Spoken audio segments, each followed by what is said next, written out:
Yo creo que ha sido un buen partido por parte nuestra. Hemos salido a por el partido en todo momento. Hemos marcado el primer gol. Y luego pues como que nos hemos venido un poco atrás, como que no nos salían bien las cosas. Lo que sueño desde pequeño es marcar un gol en San Mamés y ganando. Bueno, yo he marcado el gol, mi primer gol, y la pena ha sido que no hemos podido ganar.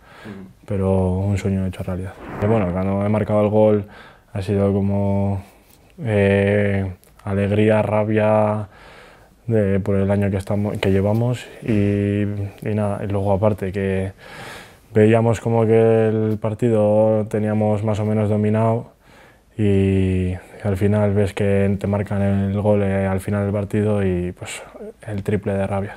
Sí, en cuanto a juego y las ideas, el equipo ha demostrado que tenemos las cosas claras.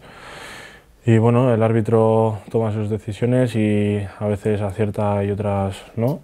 Yo creo que hoy no ha estado muy acertado, por ejemplo, en la ocasión del primer penalti a Iñaki Williams. El segundo no se le puede dar la razón, pero el primero ha sido para mí un penalti claro. Pero bueno, nosotros nos tenemos que dedicar a jugar y a lo dicho, aquí en San Mamés tendríamos que habernos quedado con los 3 puntos.